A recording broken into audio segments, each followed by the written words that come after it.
After the 10th time I was denied the promotion, I climbed into Chris Evans' bed 3 times in one night. He'd once whispered in my ear, a smirk playing on his lips, 3 times in one night, "Chloe, prove you can handle the pressure, and the promotion is yours." But as I lay there, feeling like my body was about to fall apart, I heard him on the phone, his voice low and intimate. "Yeah, it's settled. The lead on the Apex project is going to Jenny." Jenny, his precious little mentee from his alma mater. Of course. A bitter laugh escaped my lips. Chris noticed, pulling me into his arms. "Hey, what's with that face? You're my woman now. Does a title really matter that much? Besides," he purred, his hand starting to wander, "if you really want it, you can always try to seduce me again. If you can get me to go one more time, maybe I'll reconsider." The humiliation felt like a physical blow, but I played along, using every trick I knew to get him going. My body, it seemed, was the one thing he couldn't resist. We went at it twice more. This has to be it, I thought, a desperate hope flickering within me. But when Chris emerged from the shower, a towel slung low on his hips, he just laughed. "You know, you're still a distant second to Jenny. We went all night that one time, lost count of how many times.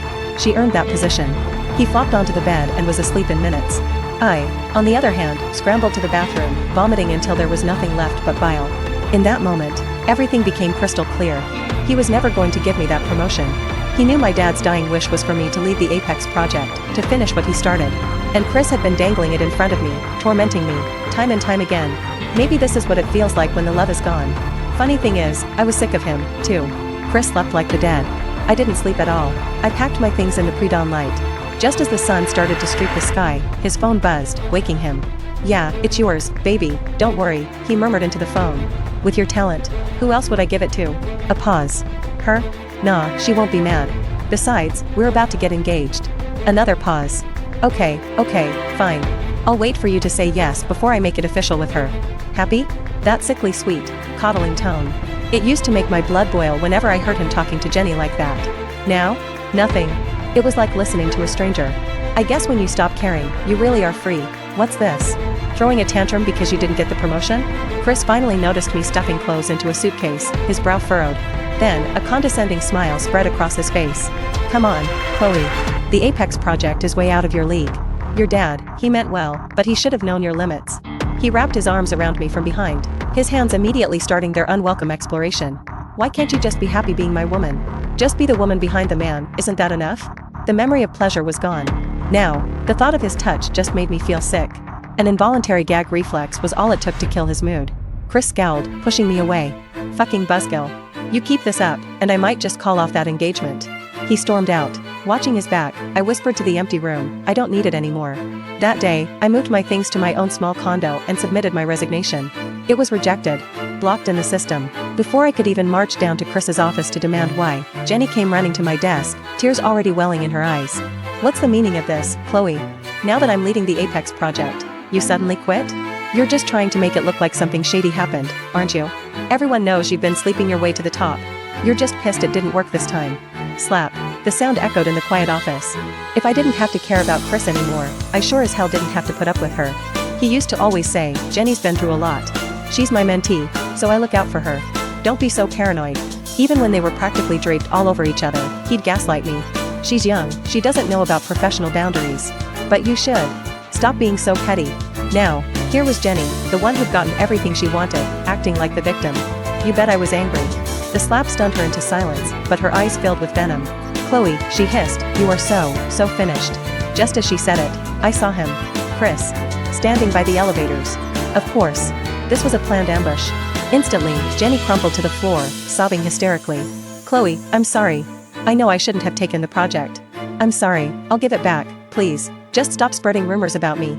It was such a cheap, pathetic act. I'd seen other women try similar low-level tricks to get Chris's attention before.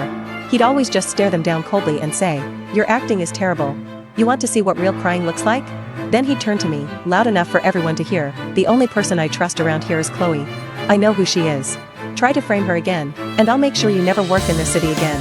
This time, though, I was morbidly curious to see which way he'd go. I just watched him, saying nothing. He glanced at me, his brow furrowed in annoyance, then looked down at the sobbing mess on the floor with a sigh. "All right, Jen, stop crying. I'll deal with her for you, okay?" He used the same tone you'd use on a fussy toddler. I just stared at him, waiting for his next move. Chris helped Jenny to her feet, then turned on me, his voice sharp with disapproval. "It's your own incompetence. Why are you taking it out on Jenny?" I didn't bother explaining. I just pointed to the security camera mounted on the ceiling above us. Why don't we call security? Or the police? Let them sort it out. Chloe, don't push it. Jenny snapped, dropping the damsel in distress act for a second. I'm trying to save you the embarrassment here. We all know how your father really lost the Apex project in the first place. What did you just say? My heart hammered against my ribs. Ignoring the fury in my eyes, Jenny pressed on. You go on and on about how he was framed. If he was really framed, why hasn't his name been cleared after all these years? You're just using it as an excuse to manipulate Chris. She looked me up and down, her lip curled in disgust. Honestly, it's pathetic. If you wanted the project so badly, you should have just asked nicely. Maybe I would have put in a good word for you. But now, I didn't even look at her. My eyes were locked on Chris. Did you tell her that? He didn't flinch. Was I wrong? You can't seriously believe that a few emotional speeches from you would convince me your dad was innocent. His voice turned cruel. The whole industry knows what happened back then. Your dad cut corners to save a buck, and it caused a fatal accident. He got what he deserved. Crack. The second slap of the day landed squarely on Chris's face. He was too stunned to react, but Jenny flew at me. How dare you? You hit me, whatever, but now you're hitting Chris? I shoved her away as she clawed at me. The next thing I knew, Chris had me by the throat, his fingers digging into my skin. That's enough. Have you lost your goddamn mind? Staring into his eyes, filled with nothing but disgust, I didn't struggle. I couldn't breathe. The man who once ran all over the city with me, promising he'd help me find the evidence to clear my father's name. When did that man die? Just as my vision started to tunnel, he let go. I collapsed against the wall, gasping for air. But I looked right back at him. So you never believed me? Not from the very beginning? Of course not. Then why? I choked out, forcing myself not to cry. Why did you pretend to help me? Chris just shrugged, a cold smirk on his face. To get in your pants. You know I have a high sex drive. Okay, Chris, I don't want to hear this, Jenny interrupted, stepping between us. From now on, you don't touch her. Okay. And just like that, he left with her.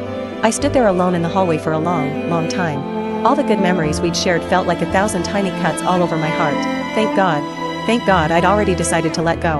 I laughed, a dry, broken sound, wiped the tears from my face, and went back to my condo.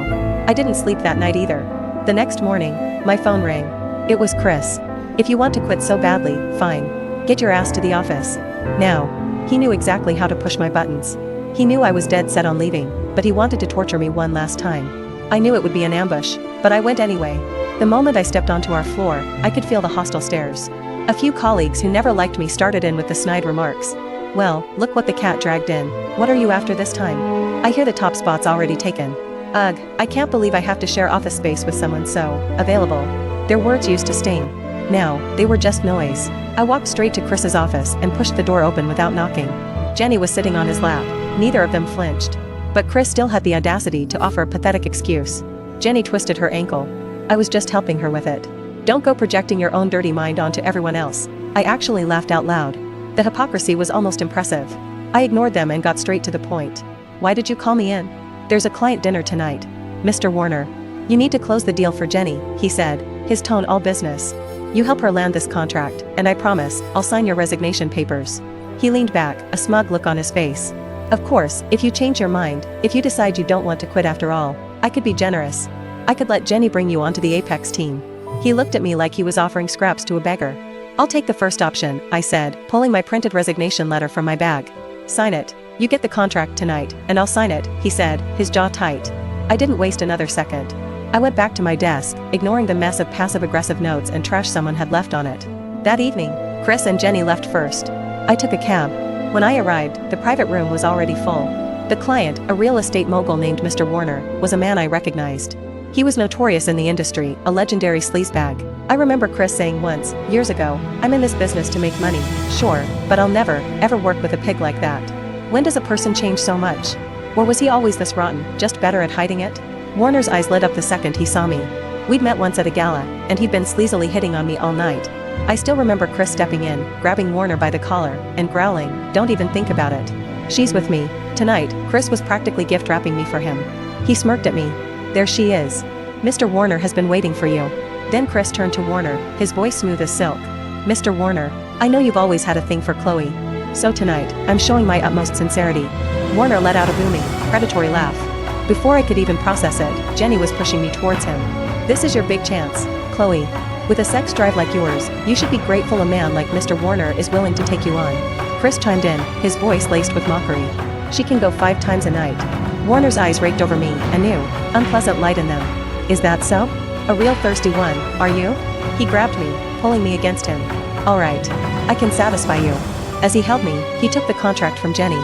He signed it with a flourish, and in that moment, I pulled out my resignation letter. Sign it, Chris. My dead calm tone clearly infuriated him. Chloe. He snarled, his eyes blazing. You're pushing your luck. Sign it. Our eyes locked. For a long moment, the air crackled with tension.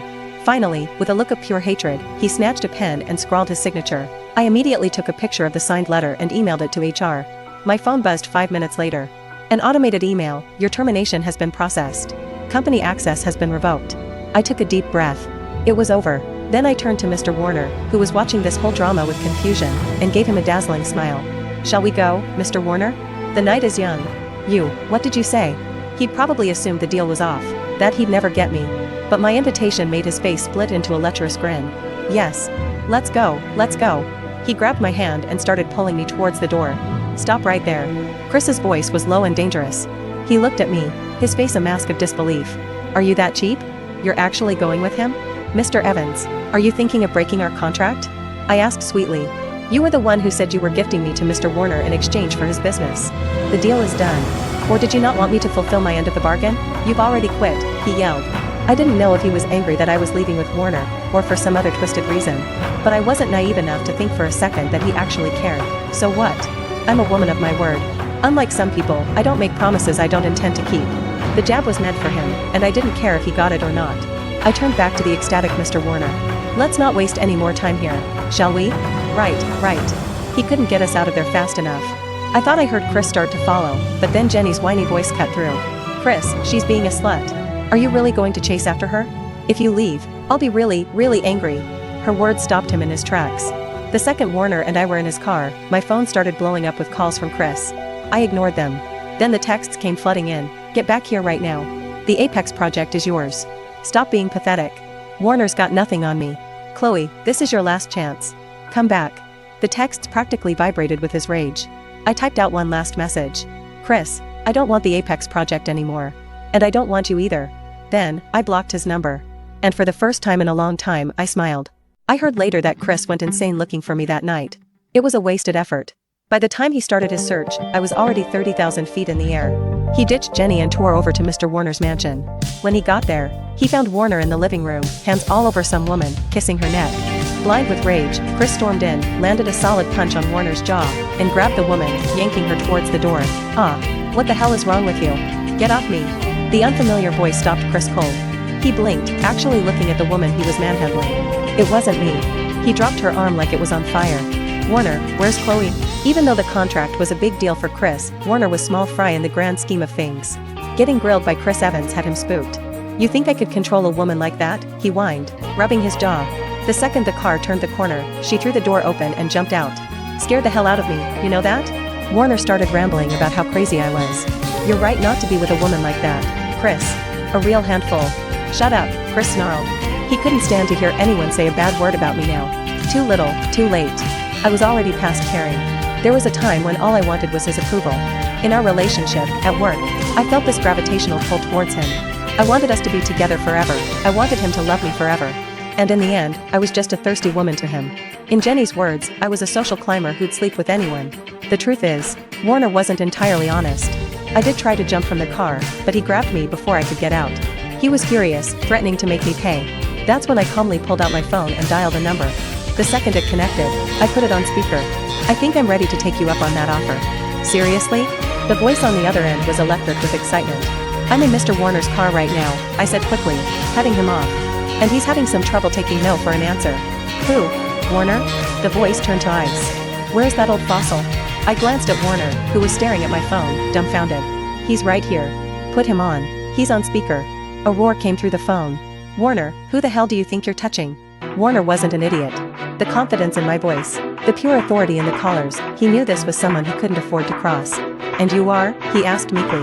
When the man on the phone stated his name, I watched all the color drain from Warner's face.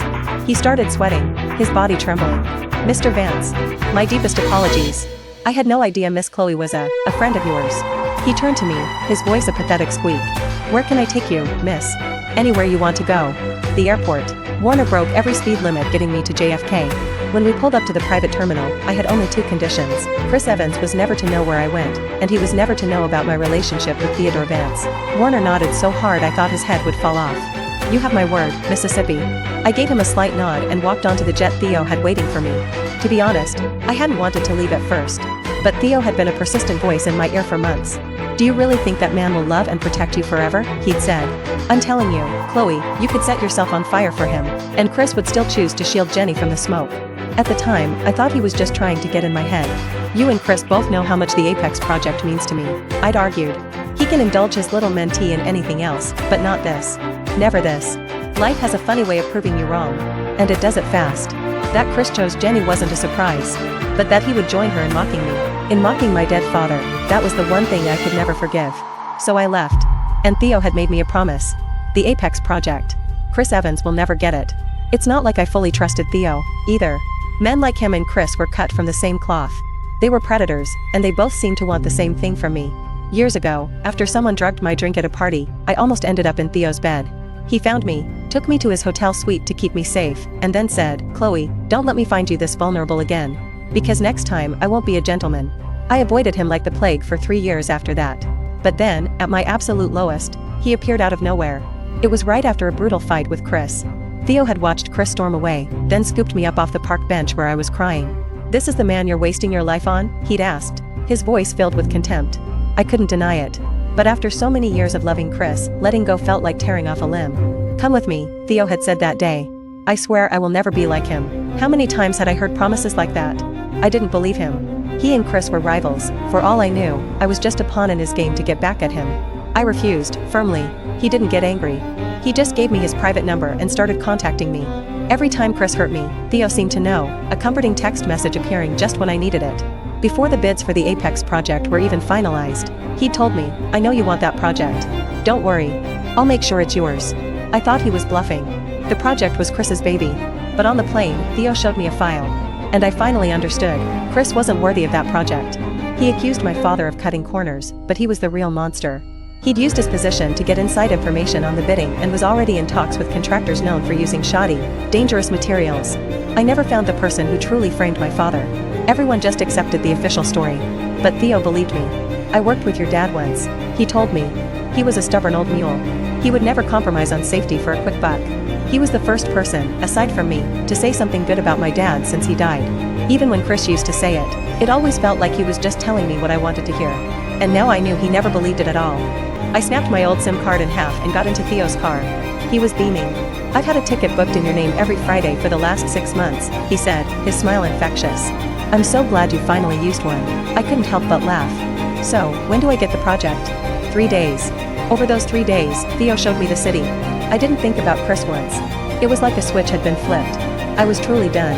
Because I needed Theo's resources, I agreed to his proposal of a sham engagement. I made it clear it was just business, but he threw himself into the preparations with a genuine joy that was hard to ignore. He even flew his parents in. Meeting the Vances, a power couple who dominated the financial world, I felt a pang of guilt. I pulled Theo aside. "Is all this really necessary?" "Of course it is. My parents love you," he said, as if it were the most obvious thing in the world. "And since you've agreed to marry me, you're stuck with me for a while. They had to meet you. But you know, I trailed off." He knew what I meant. He gently pulled me into a hug. "Chloe, I've thought about this. I know this is fake for you right now. But if in the future, you ever decide you want a real marriage, I'll still be the first in line, right?" I couldn't deny it. He was helping me when I had nothing. If he proved himself worthy of my trust, I wasn't opposed to giving him my heart. He was so different from Chris. For all his talk about desiring my body, he was the one who hadn't touched me when I was at my most vulnerable. I was beginning to think I'd found someone who was a much better fit for me. Seeing my hesitation, he started to backpedal. "Hey, if that's too much, we can just..." "Okay, Theo," I said, smiling. "I promise." He froze, his whole body trembling slightly. You really mean it?"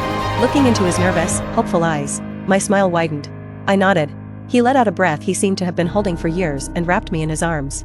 For the first time in a long time, I felt truly cherished. "Please, let this not be another mistake." Our engagement party was a massive affair, a who's who of the city's elite. When Theo and his parents introduced me, they spoke of me as if I were the most brilliant woman in the world, the perfect match for their son. It made me think of the time Chris took me to meet his family. Our relationship was an open secret for years. But after Jenny showed up, Chris became evasive. If someone mentioned us, he'd change the subject. Once, at a company event, he left me standing alone to take her home. His actions spoke louder than words. I was a placeholder, and she was the priority. After that incident, seeing how furious I was, he tried to placate me by taking me to his parents' home in the Hamptons. "We'll talk about our engagement," he'd promised. I went, full of foolish hope. We didn't even make it past the front door. His mother, through the intercom, claimed she had a cold and couldn't see anyone. His father wasn't home. Chris said he'd just run in to check on his mom and be right out.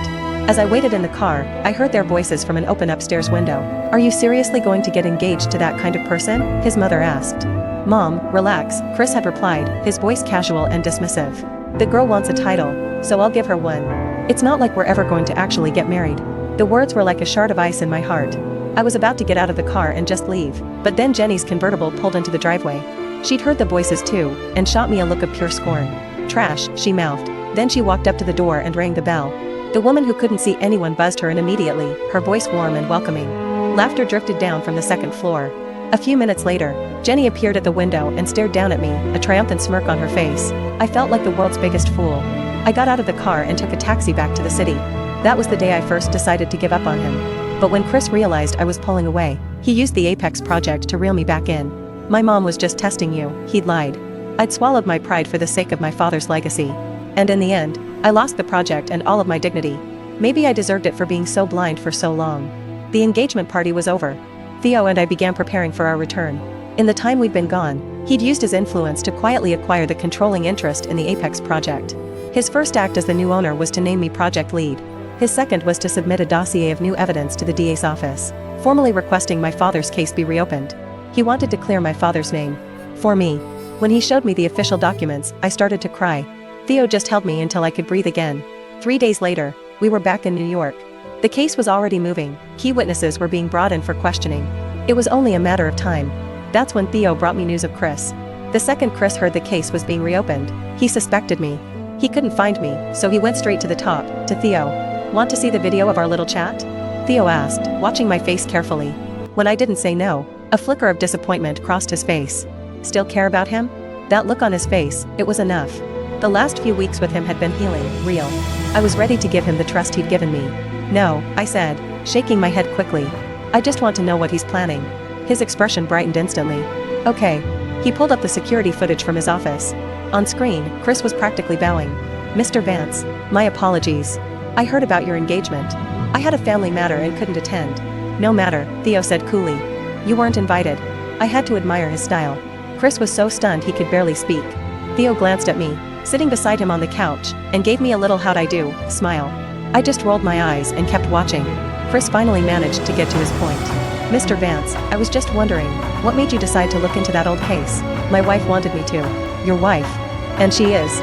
Is that any of your business?" Theo shot back. Chris backpedaled fast. "No, of course not. I was just curious. Well, she's a very private person. I guess I still have my work cut out for me to earn her trust, you know?"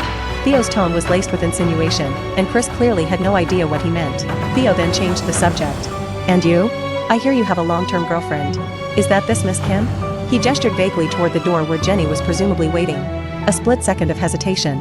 Then two voices answered at once. "Yes," said Jenny, stepping into frame, beaming. "No," said Chris. I burst out laughing.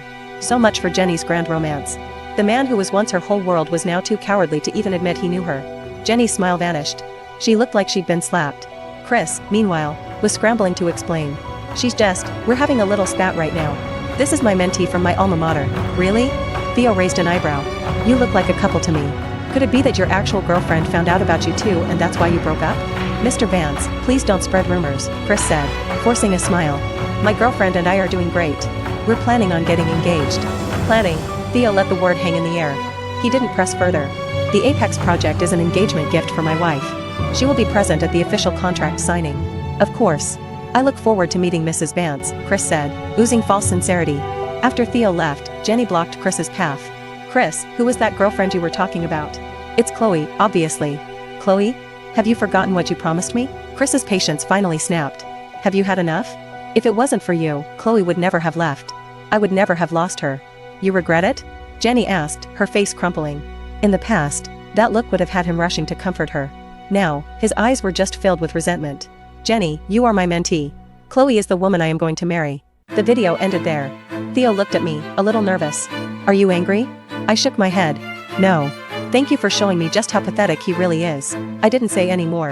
I just took Theo to the cemetery to visit my parents. Standing in front of my father's grave, Theo promised he would spend the rest of his life making me happy. I didn't have grand expectations, but for the first time, I felt a little flicker of hope for the future. Before the official contract signing, I ran into Chris at Bergdorf's. He was with Jenny, buying her armfuls of luxury goods, no doubt to appease her after their fight. It was the same old routine. Seeing him now, he was just a stranger. But he saw me, and his eyes widened. He chased after me, grabbing my arm. Chloe, you're finally back. Do you have any idea how long I've been looking for you?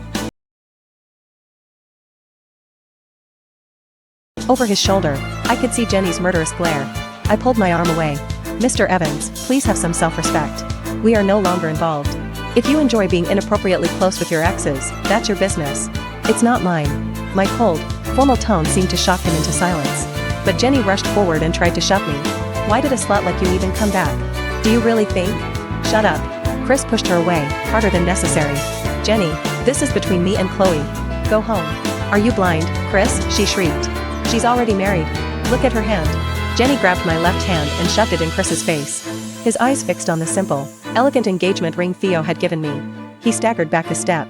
You.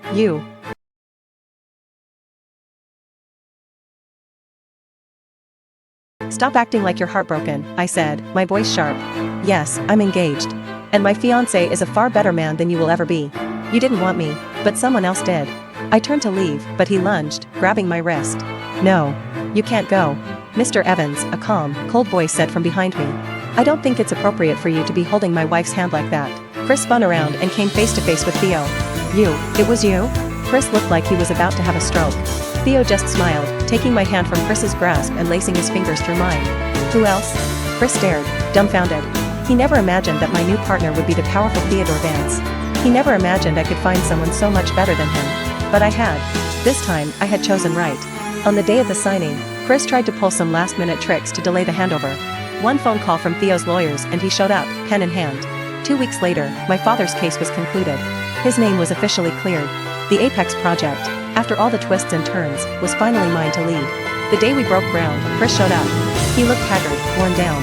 I knew Theo's company had been systematically dismantling his business empire, and I didn't feel a shred of pity.